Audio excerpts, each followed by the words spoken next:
Bonjour l'Afrique, bonjour les Congo, bonjour le monde. Moi, je suis venu sur le réseau de Nangaï. Moubanga Kapiamba Fumomo, il est grand pharaon. On a vu nos Obolingaka, Obokomelaka, Oyo. Nous avons soutenu la Bible de l'évolution. Nous avons soutenu la numéro de sur le téléphone est plus 243 89 82 64 085. Gloire et louange à nos beaux ancêtres. On va sacrifier la vie pour bitoza la bien. Fumukimbangu, Yakipavita, Butamachwa, Nemwa Midaki, Nemwa Nyamega, Nemwa Songolokeju, Nemwa Mangalanzondo, Nemwa Gotime, Yakusumbangi, Nemwa Nzinga Kubiki, Pe Bakoko Nyoso, Obunda Banobiko, le Poso Moindo, Bambote Naba, Bamatondo Nabino, Skabozali, Soki Binote, à la face Pema. Les lois de Ronamaï, Naïe, au soir de la Trinité. Les lois bêtement sur la Trinité, la Trinité, la Trinité. Et c'est retrouvé par l'origine de la Trinité. Trinité et Utiwapi. Mais banane va colo Trinité. Bisous ne doit pas colo Trinité. Parce que tu démontres à Yango, tu bémissais à Yango pour Assanami sur la Trinité. Et là, les gens là ça, qui bisous ne va colo Trinité, parce que nous avons créé de pyramides. Pyramide est dans la forme triangulaire. Parce que Trinité, et aussi dans le calcul, il y a la trigonométrie, les calculs des 3 points triangulaires. Il y a la construction, côté physique. 3 grandes pyramides, il y a miné, où ils sont dans le monde. Ils sont en Égypte, dans Gizeh, dans la ville de Gizeh. Où ils pesent 148 mètres de hauteur. Pyramide, il y a Khéops, première pyramide. Pyramide, il y a Képhren, deuxième pyramide. Et pyramide, il y a Mykérinos. Parce que la pyramide, nous avons mis ça tout. Et ils ont un ombrage. Et là, on a au Moi à Betaka. Ce qui est Moi à Beta de l'Oguana. Et l'Oguana, ils ont un ombre et Elilingi. Mais ce que la pyramide, ils ont un Bililingi. La pyramide, ils ont un ombre. Et là, on a Kamoussa, Mindele, Chinois, ingénieurs, nous sommes maïs au monde. Construction est ndenge wana basala ndenge nini pour calculer ba orbite ya moi ndenge moi ça pour se déplacer parce que chaque temps ya moi sur la bête ne logo on a fait c'est ligne et ça la ombre mais ba pyramide les a ombrage et ça n'a pas ombrage ti monsieur ne ba colo trinité monsieur ne ba colo la trigonométrie le calcul des points triangulaires voilà côté physique tout le côté science. La botanique, côté l'anatomie. Ok. Ouais, c'est l'anatomie. Côté anatomie, côté biologie et tout ça là. Tu parlais côté physique, tu me dis que non, la Trinité est outil dans calculer des points triangulaires, des points communs. Tu biso tu bakolo Trinité, tu bimisi à mon appui ça, tout ça là la pyramide. Nous avons dit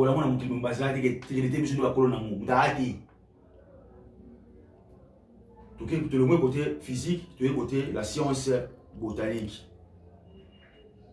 La carte y a une zété. Parce que je débat na professeur mon botaniste. Il y a des plantes femmes et des plantes hommes. Donc, c'était à moi, c'était à mobile. Pour quelle raison tu me dis ça? Donc, donnez-moi la différence. Où est-ce que vous distinguez plante ou mobile, na plante ou moi-ci. Ote, plante à moi-ci, n'est pas beau bambouma. Plante à mobile, il y a beau raté. Na kama comme ma belle, chose à mon c'est dans la classe, na l'université à moi, et comme singa, na kama qui m'a cassé. Tout temps, la botanique. Botanique est la science d'étude ou avec l'étude des plantes. C'est la science qui étudie les plantes, les arbres, les plantes et les consorts. Parce que le fonctionnement à chaque plante va fonctionner en dérivation. Premièrement, ce que vous devez savoir, la plante va dans la conscience. Ça va être vivant, va vivre le rôle de la binon. Plante na kati na yende va salayer plante. Dans la partie homme, na partie femme. Partie homme, tu viens en étamine. C'est la partie mâle de la fleur ou de la plante, étamine. Partie gauche, tu viens en pistil. pistil, nde eza partie femelle, il y a arbre. Et ça a 4 arbre. Donc il soki au 4 nzete, au moins musisa momi balé kenda boy, musisa mo na gauche, musisa mo na gauche, musisa mo na droite. Soko et comme on a tamo boy fécondité. Tango nzete akomaka na tane ya fécondation pour produire bambuma. Et ça la exercice ça la manaka tu wana. Nzete wana botara bambuma te poza mwasi. Nzete abotara bambuma pete abotara ngote poza mobali non. Nzete abotara bambuma parce que azana côté homme auto bengi étamine na côté femme auto bengi pistil na kati ya nzete. Tant comme la période ya fécondité ya fécondation partie homme auto bengi étamine ba ko s'accoupler na pistil. Partie homme a pesi pistil a yambi pour ba produire bambuma. Pe bo mona que lorsque nzete a comme na élevé à produire bambuma nzete telaka. A comme mais c'est pas fleur moi ba jaune a changé forme. Ndebe moi si ya mutu a zemi a changer la forme. Donc, ce qui nous était et les gens qui étaient dans mobile, non. Azande na manque ya pistil. Donc, ce qui pistil est dans la nzete, on a comme stérile. Donc, matrice, il y a nzete et baby. Nous avons un pistil. Donc, il assemble les parties femelles de la plante ou de la fleur. Nous avons une pistil. Étamine, et ça ensemble les parties mâles. Entre ce qui étamine na pistil, ça va produire un mouvement autour. Donc, voilà, c'est ça aussi la trinité. Étamine plus stigmate, et ça les 3. Côté nia, côté nyama, nyama mobali, nyama ya mwasi, ceux qui basangani ba robota pe nyama. Et ça les 3. Tu le moins côté wana. Tu es côté la spiritualité, côté la religion. Tout ça a combien de mondes? Faut pas comprendre. Tout ça a 3 mondes. Premier monde, le monde causal. Le monde causal. C'est ça le monde de l'âme. Le monde de la vie originaire. Et c'est la vie outa, vie banana causal. Et c'est quand Nzambe morazalaka. Parce qu'au monde où il y a un monde où il y a une chambre noire. Il y a un monde où il y a un lili à kosakanati. Parce que magame bandara ne kuna cause monde causal. Et c'est quand Nzambe là. Il y a 4 êtres ne privilégiés. Il y a un monde causal. Il y a un esprit, un dieu de la race. 4 dieux de chaque race. On est un privilège. Il y a un monde causal. Pour voir sur l'ensemble direct. Fumukimba pour la personne noire. Bouddha pour la peau jaune. Jésus, Emmanuel pour la mindele. Na Mahomet pour la arabe. Donc, ceux qui ont un problème, tu repères un problème, monsieur Angela Fumukimbangu, le roi Fumukimbangu ne va pas coûter la Nzambe. Yende Moutaboye Nzambe pour Nzambe à exaucer la prière na biso. Chemin wana et ça donc il y a moins de ordre l'état de la Congo. Monde causal, monde Nzambe, monde astral, monde des anges, monde physique, monde des humains. Et ça les triangles, et ça les trinités, 3 côtés égaux. Donc, ceux qui ont besoin d'harmonie dans le monde astral, nous avons la capacité à faire des inventions pour créer nous avons besoin. Parce que nous sommes dans la pensée. La religion chrétienne, Dieu avait simplement dit que la lumière soit et la lumière si, fit. Au commencement était la parole et la parole. Non, au commencement n'était pas la parole. Au commencement était la pensée. Parole et agissement. Pensée les aïe les bosso. Les canissi, les aïe et fait les loba. Donc, ça c'est la préexistence. Nous avons la préexistence, l'existence et la réalisation. Et ça est 3 la Trinité. Dans la philosophie égyptienne, tout ça, on a Osiris, maître de la vie et de la mort. Tout ça, on a Isis, déesse de la maternité et de la fertilité. Tout ça, on a Horus, dieu de la vie humaine. Et ça, c'est Trinité. Il y a un qui existait avant que le christianisme. La Trinité égyptienne existait depuis longtemps. Tout ça qui n'a pas culte, on n'a pas culte de mort. Ceux qui ont koufi, on a la culte de mort. Oyo po ba tindika mutu wana na monde spirituel esika oya utaki. Nde ça qui n'a pas culte on tono bengango culte d'Anubis. Anubis azali dieu de la mort. Il y a des mutu azwaka batu a relaxer bino chemin. Il y a royaume des morts pour okino kuta na Osiris, maître il y a royaume des morts. C'est quoi notre christianisme exact? Bon, tu vas aussi beaucoup faire pour la juger. Non, et Afrique est pas des marques nyonso. Tous les philosophes nyonso africains est pas gagnant déjà. Africain est pas gagnant déjà. Les lois na catholicisme, na christianisme, ba ben na messe na messe ya requiem. Messe ba c'est la raison que tu faire une messe de requiem. Mais biso on ça depuis longtemps avant Christ catholique va exister. Trinité et où tu pas na biso ba noir.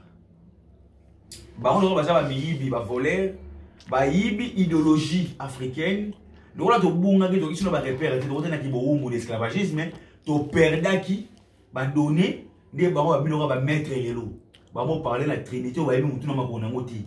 Moi je vous dis aujourd'hui la trinité biso to ba kolo na ngo originalité la trinité ou te pas na biso africain et là musu zani ba lobby Molimo Monsanto, Dieu le Père, Dieu le Fils et Dieu le Saint-Esprit. La philosophie chrétienne. Ce qu'on dit le Saint-Esprit, c'est qui? Parce que ceux qui fils Azali, Père Azali, n'est pas Azali. Maman Azali. Parce que jamais moi n'a pas été sans maman. Jamais moi n'a pas été sans papa. Donc, papa, na maman ne va pas produire moi. C'est la loi d'incarnation. La loi d'incarnation, ça s'est fait partout dans le monde développable. Et là, on pour apporter dans le monde physique. Et c'est à la tanzoto ou la physique. Misu na biso oyo, misu oyo, et ça incapable ya monde où ça peut se passer dans le vide. Monde spirituel, et ça dans le monde où il y a des monde monde spirituel, c'est espace invisible où ils ont mon athée. Il y a un monde spirituel. Bato va projeter mus na bango na phare ya makasi, bango ba comment na capacité pour décoder où ils ont na kati, il y a vide oyo. Mon vidéo, oh vidéo. Il y a des choses qui se passent ici dans la vidéo yo. Mus no koza na possibilité pour mon athée manger dans la vidéo, il y a bien un vide. Mais en réalité le vide n'existe pas. Vide déjà ici quand on peut peser, ne va bien vide. Mais si on peut peser partout. C'est que le vide n'existe pas. Bah esprit, ou bah koufi, bah on vivre en la vidéo. Il y a moyen de monde pandaminium, bah monde parallèle. Et ça on va français, mais en réalité c'est monde spirituel, où est ça parallèle, où est ça et tout a été na binu. Mon toit comme si on a capacité, il y a un vide. Il y a un vide d'une manière consciente qui a émis que anaérobique. Les anaérobiques, on a besoin de mon PPT pour vivre. Pour que déjà mon PPT. Nous avons trois écosystèmes pour gérer le monde. Tu as un monde de l'air, monde anaérobique. Tu as un monde aquatique. Puis tu as un monde solide, tu as un monde terrestre. Monde terre, monde terrestre. Si vous ne pas dans la terre, parce que nous ne sommes pas dans la terre, mais nous sommes sur la terre. Tu vois les pollués à ma vie. Nous qui sommes sur la terre, tout ça incapable de faire la vidéo. C'est impossible. Il y a un sabido que non, bande wonangai batu balimwa raté. O mutu wana limwe te. Mutu wana alimwe te, mais mutu wana azana capacité ya ko solola na ba anaérobique. Ba esprit wa vana kata mo pepe, ba déplacer na vitesse. Si on vitesse on va déplacer ça le roi ya seconde et le roi ya tierce. Ndenge tierce est tourner pour produire seconde, ndenge seconde a tourner pour produire minute, ndenge minute a tourner pour produire heure. Dès que vitesse on va faire déplacer nango bili ko kasi ki ali moy te ba longo ba déplacer ndé wana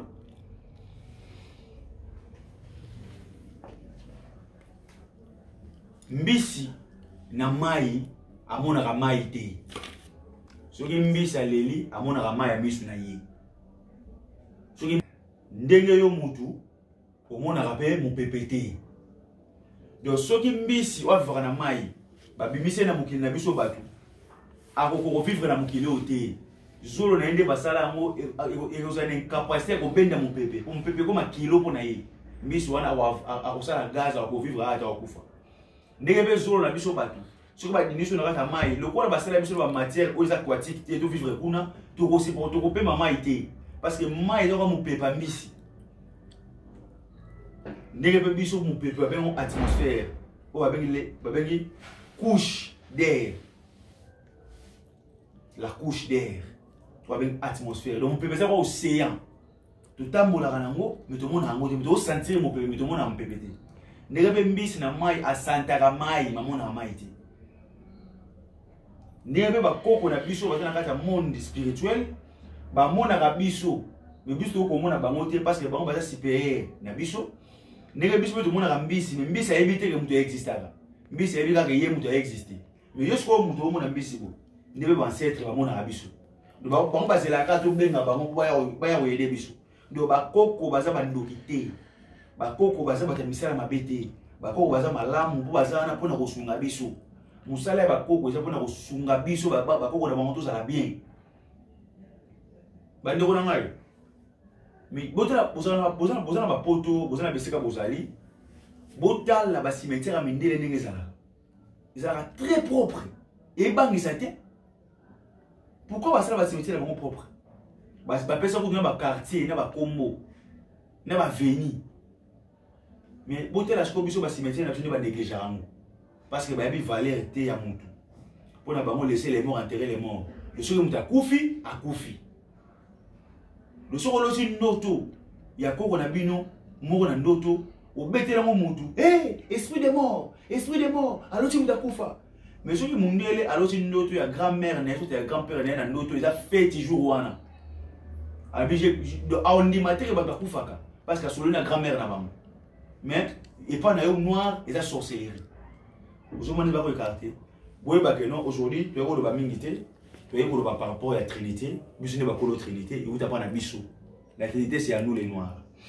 Ce qui nous a confié, parce que nous avons composé de 3 éléments. Nous avons composé de âme, ou des corps liquides. Âme et corps liquides. Nous avons composé de esprit, ou des corps spirituels. Et nous avons composé de corps charnel, ou des solides. En 3 et ça lit 3 na 4 na motomoko, c'est la Trinité. Biso so to sambela. To sambela abo.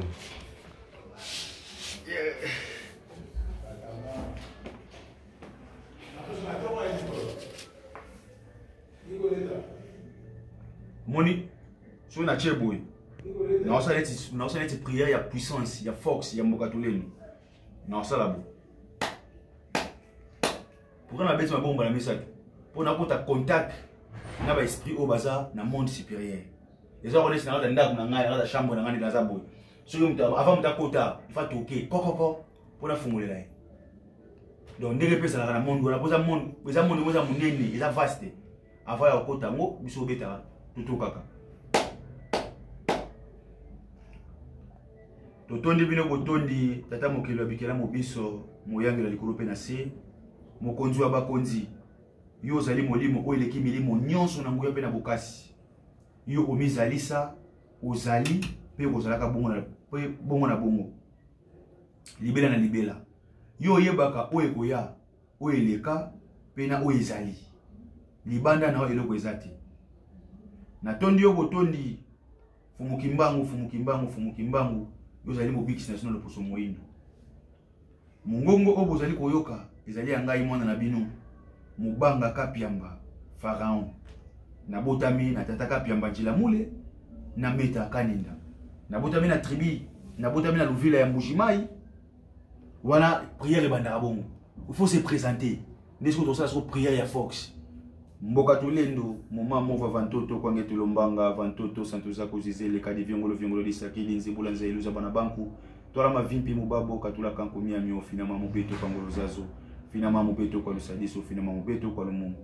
muna kumba mfumu kimba muvuluzi yetu muna kanada kindombe kitwa die balongo babo mulendo kilumeni banzela muvuva mudienu isande malungana on a donc c'est matondo au prière ya Fox prière ya parado ezali pas de ça là ngobo au prière à pardon tout ça là aboyo misu pe la rotala misu pe la rofungwama misu ya okangamate prière ya bagarre so il mo bunda bituma na tini be bunda te so il guerre ça na mboka prière tout ça là ya bagarre tout ça là aboyo au prière ya bagarre donc ba position ba prière c'est belé on a dit que développement de développer qui pour na ko solo na bino et makamnyo sur tout ça. Mais là, on a par rapport à la Trinité, c'est quoi? Tant de fan d'Araboué, tout ça là, triangle. Vous voyez ça, les triangles. Vous voyez, triangle. AAP, et ça, les triangles. Tant on a Tchéboué, Awa, et ça, les triangles. Bah, on a comme étoile. Parce que étoile, à ça, triangle. Donc, et ça, l'harmonie de l'homme avec son Dieu. Il y a tout ça, tout ça dans forme. Presque les religieux belés, au bazar conscient, au baébi valeur et étoile, au baébi valeur et monde spirituel, ça la prière dans ma position. Prière, tata nzambe basambe la kete ya kuganga. Ye nzambe te. Wana prière wana votre yo komote. Et ça dialogue, et ça les solo on a tata wa salayo. L'autre mot de la Trinité. Si vous avez à se décomposer, vous avez à ça une décomposition. Corps solide, il va appartenir à ma belé et quoi est égal dans ma belé. Souffle, autre esprit. Le quoi est où dans mon pépé et qui est dans mon pépé. Peu âme, le quoi est corps liquide et qui est dans maille. Donc maintenant c'est décomposé.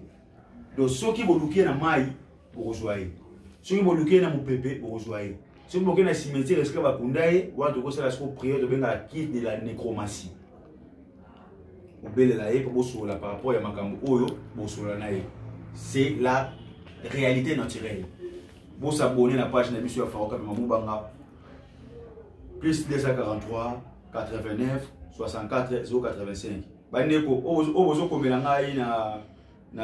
un commentaire numéro et un pesaka. Il y a un numéro plus 243 89 82 64 085. Ndeko oyo okobela ngai vous avez besoin de recevoir ngai tout ça là. Donc sur hôtel la émission numéro na ngai mwana. Donc mbote na bino sisika bozali na linga bino mingi fumuki manga batela bino autorité mondiale ordre du soleil.